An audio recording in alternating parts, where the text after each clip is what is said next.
नमस्ते विद्यार्थियों, आज हम कक्षा 7 की नई पाठ्यपुस्तक मल्हार का दूसरा पाठ तीन बुद्धिमान जो कि एक कहानी है का अध्ययन करेंगे बेहद ही रोचक तरीके से एनिमेशन के माध्यम से। तो आइए शुरू करते हैं कहानी तीन बुद्धिमान।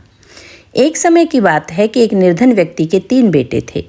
वह प्राय अपने बेटों से कहता, मेरे बेटो, हमारे पास न तो रुपया पैसा है और ना ही सोना चांदी, इसलिए तुम्हें एक दूसरे प्रकार का धन संचित करना चाहिए। हर वस्तु और स्थिति को पूर्णतः समझने और जानने का प्रयास करो। कुछ भी तुम्हारी दृष्टि से ना बच पाए। रुपए पैसे के स्थान पर तुम्हारे पास पैनी दृष्टि होगी और सोने चांदी के स्थान पर तीव्र बुद्धि होगी।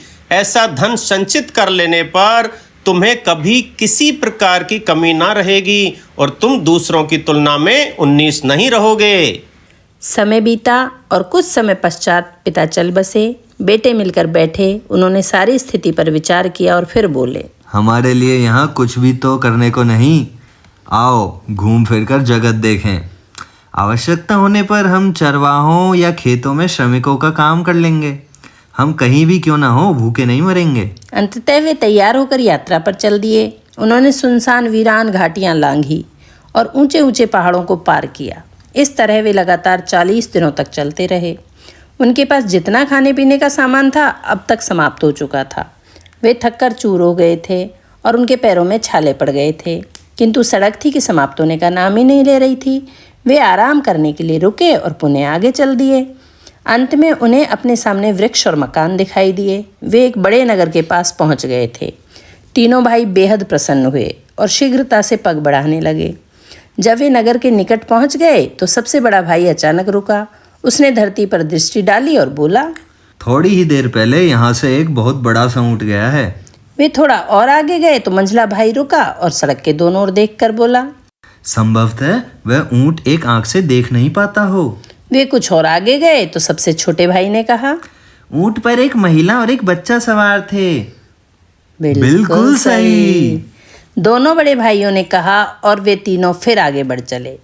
कुछ समय पश्चात एक घुड़सवार उनके पास से निकला। सबसे बड़े भाई ने उसकी ओर देखकर पूछा, घुड़सवार, तुम किसी खोई हुई वस्तु को ढूंढ रहे हो ना? घुड़सवार ने घोड़ा रोककर उत्तर दिया, हाँ। तुम्हारा ऊँट खो गया है ना? सबसे बड़े भाई ने पूछा, हाँ। बहुत बड़ा सा? हाँ। वह एक आंख से देख नहीं पाता है ना? हाँ। एक छोटे से बच्चे के साथ उस पर महिला सवार थी ना? सबसे छोटे भाई ने सवाल किया। घुड़सवार ने तीनों भाइयों को शंका की दृष्टि से देखा और बोला, आह, तो तुम्हारे पास है मेरा ऊँट। तुरंत बताओ तुमने उसका क्या किया। हमने तुम्हारे ऊँट का मुंह तक नहीं देखा। भाइयों ने उत्तर दिया, तो तुम्हें उसके बारे में सभी बातें कैसे पता चली? क्योंकि हम अपनी आंखों और बुद्धि से काम लेना जानते हैं। भाइयों ने उत्तर दिया। शीघ्रता से उस दिशा में अपना घोड़ा दौड़ाओ, वहीं तुम्हें तुम्हारा ऊँट मिल जाएगा। नहीं, ऊँट के स्वामी ने उत्तर दिया, मैं उस दिशा में नहीं जाऊंगा। मेरा ऊँट तुम्हारे पास है और तुम्हें ही मुझे लौटाना पड़ेगा। हमने तो तुम्हारे ऊँट को देखा तक नहीं। भाइयों ने चिंतित होते हुए कहा। लेकिन घुड़सवार उनकी एक भी सुनने को तैयार नहीं था। उसने अपनी तलवार निकाल ली और उसे जोर से घुमाते हुए तीनों भाइयों को अपने आगे आगे चलने का आदेश दिया। इस प्रकार वह उन्हें सीधे अपने देश के राजा के भवन में ले गया। इन तीनों भाइयों को सुरक्षा कर्मियों को सौंपकर वह स्वयं राजा के पास गया। मैं अपने रेवड़ों को पहाड़ों पर लिए जा रहा था, उसने कहा, और मेरी पत्नी मेरे छोटे से बेटे के साथ एक बड़े से ऊँट पर मेरे पीछे पीछे आ रही थी। किसी कारण उनका ऊँट पीछे रह गया और वे रास्ते से भटक गए। मैं उन्हें ढूंढने गया तो मुझे रास्ते में 3 व्यक्ति मिले जो पैदल चले आ रहे थे। मुझे पूरा विश्वास है कि उन्होंने मेरा ऊँट चुराया है और मेरी पत्नी और बेटे को मार डाला है। तुम ऐसा क्यों समझते हो? जब वे व्यक्ति अपनी बात कह चुका तो राजा ने पूछा, इसलिए कि मैंने उन लोगों से इस संबंध में एक भी शब्द नहीं कहा था। फिर भी उन्होंने मुझे ये बताया कि ऊँट बहुत बड़ा था और एक आंख से नहीं देख पाता था तथा उस पर एक महिला बच्चे के साथ सवार थी। राजा ने थोड़ी देर सोच विचार किया और फिर बोला, जैसा कि तुम कहते हो, तुम्हारे बताए बिना ही तुम्हारे ऊंट के विषय में उन्होंने सब कुछ इतनी अच्छी तरह से बताया है, तो अवश्य उन्होंने उसे चुराया होगा। जाओ, उन चोरों को यहाँ लाओ। ऊंट का स्वामी बाहर गया और तीनों भाइयों को साथ लेकर झटपट अंदर आ गया। चोरों, बताओ। राजा ने उन्हें धमकाते हुए पूछा। तुरंत उत्तर दो, तुमने इस आदमी का ऊंट कहाँ छिपाया है? हम चोर नहीं हैं, हमने इसका ऊंट कभी नहीं देखा। भाइयों ने उत्तर दिया। तब राजा बोला। इस व्यक्ति के कुछ भी बताए बिना तुमने ऊंट के विषय में सब कुछ बिल्कुल सही बता दिया। अब तुम यह कहने का कैसे साहस करते हो कि तुमने उसे नहीं चुराया? महाराज, इसमें तो आश्चर्य की कोई बात नहीं है। भाइयों ने उत्तर दिया। बचपन से ही हमें ऐसी आदत पड़ गई है कि हम कुछ भी अपनी दृष्टि से नहीं चूकने देते।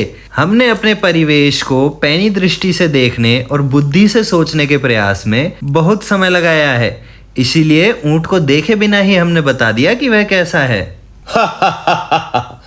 किसी को भी देखे बिना ही उसके विषय में क्या इतना कुछ जानना संभव हो सकता है? राजा ने पूछा। हाँ, संभव है। भाइयों ने उत्तर दिया। तो ठीक है, हम अभी तुम्हारी सच्चाई की जांच कर लेंगे। राजा ने उसी समय अपने मंत्री को बुलाया और उसके कान में कुछ फुसफुसाया। मंत्री तुरंत महल के बाहर चला गया, लेकिन शीघ्र ही वह 2 सेवकों के साथ लौटा जो एक बहुत बड़ी सी पेटी लाए थे। दोनों ने पेटी को बहुत सावधानी से द्वार के पास ऐसे रख दिया वह राजा को दिखाई दे सके, और स्वयं एक ओर हट गए। तीनों भाई दूर से खड़े उन्हें देखते रहे। उन्होंने इस बात को ध्यान से देखा कि पेटी कहाँ से और कैसे लाई गई थी और किस ढंग से रखी गई थी। हाँ तो चोरों, हमें बताओ कि उस पेटी में क्या है? महाराज, हम तो पहले ही यह विनती कर चुके हैं कि हम चोर नहीं हैं। सबसे बड़े भाई ने कहा। पर यदि आप चाहते हैं तो मैं आपको यह बता सकता हूँ कि उस पेटी में क्या है। उसमें कोई छोटी सी गोल वस्तु है। मंझला भाई बोला। उसमें अनार है। छोटे भाई ने कहा। हाँ, और वह अभी कच्चा है। यह सुनकर राजा ने पेटी को पास लाने का आदेश दिया। सेवकों ने तुरंत आदेश पूरा किया। राजा ने सेवकों से पेटी खोलने के लिए कहा। पेटी खुल जाने पर उसने उसमें झांका। जब उसे उसमें कच्चा अनार दिखाई दिया तो उसके आश्चर्य की कोई सीमा ना रही। आश्चर्यचकित राजा ने अनार निकालकर वहां उपस्थित सभी लोगों को दिखाया। तब उसने ऊंट के मालिक से कहा। इन लोगों ने ये स्पष्ट कर दिया है कि ये चोर नहीं है, वास्तव में ये बहुत ही बुद्धिमान लोग हैं। तुम इनके बताए रास्ते पर जाकर अपने ऊंट को खोजो। राजा के महल में उस समय उपस्थित सभी लोगों के आश्चर्य का कोई ठिकाना ना था, किंतु सबसे बढ़कर तो स्वयं राजा चकित था। उसने सभी तरह के अच्छे और स्वादिष्ट भोजन मंगवाए और लगा इन भाइयों की आवभगत करने। तुम लोग बिल्कुल निर्दोष हो और जहां भी जाना चाहो जा सकते हो, किंतु जाने से पहले तुम मुझे सारी बात विस्तार के साथ बताओ कि तुम्हें यह कैसे पता चला कि उस व्यक्ति का ऊंट खो गया है, और तुमने यह कैसे जाना कि ऊंट कैसा था? सबसे बड़े भाई ने कहा। धूल पर उसके पैरों के चिन्हों से मुझे पता चला कि कोई बहुत बड़ा ऊंट वहां से गया है। जब मैंने अपने पास से जाने वाले घुड़सवार को अपने चारों ओर नजर दौड़ाते देखा तो उसी समय मेरी समझ में यह बात आ गई कि वह क्या खोज रहा है। बहुत अच्छा, राजा ने कहा। अच्छा, अब यह बताओ कि तुम में से किसने उस घुड़सवार को यह बताया था कि उसका ऊंट एक आंख से देख पाता है? उसका तो सड़क पर चिन्ह नहीं रहा होगा। मैंने इस बात का अनुमान ऐसे लगाया कि सड़क के दाईं ओर की घास तो ऊंट ने चरी थी, मगर बाईं ओर की घास ज्यों की त्यों थी। मंझले भाई ने उत्तर दिया। बहुत उत्तम, राजा ने कहा। तुम में से यह अनुमान किसने लगाया था कि उस पर बच्चे के साथ एक महिला सवार थी? मैंने। सबसे छोटे भाई ने उत्तर दिया। मैंने देखा कि एक स्थान पर ऊंट के घुटने टेक कर बैठने के चिन्ह बने हुए थे। उनके पास ही रेत पर एक महिला के जूतों के चिन्ह दिखाई दिए, साथ ही छोटे छोटे पैरों के चिन्ह थे, जिससे मुझे पता चला कि महिला के साथ एक बच्चा भी था। बहुत अच्छा, तुमने बिल्कुल सही कहा है। राजा बोला।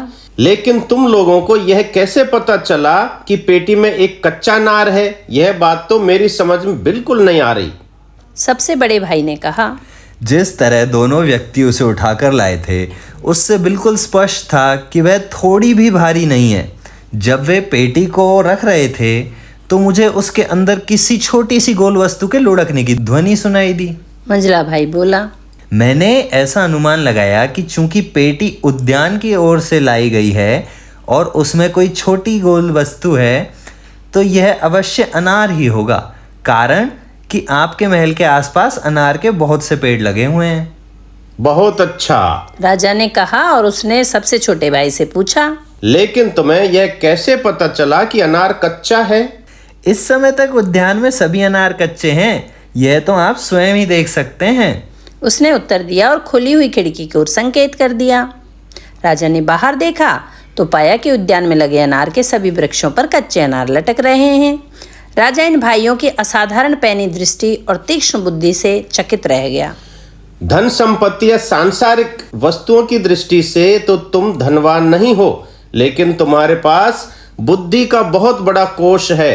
उसने प्रशंसा करते हुए कहा और उन्हें अपने दरबार में रख लिया। ये थी कहानी 3 बुद्धिमान। मैं उम्मीद करती हूँ कहानी आपको बेहद पसंद आई होगी। कहानी पसंद आई हो तो कहानी को लाइक करें, वीडियो को शेयर करें और चैनल को सब्सक्राइब करें। देखते रहिए। फिर मिलती हूँ अगली वीडियो के साथ। तब तक अपना बहुत सारा ख्याल रखिए। धन्यवाद। Bye bye.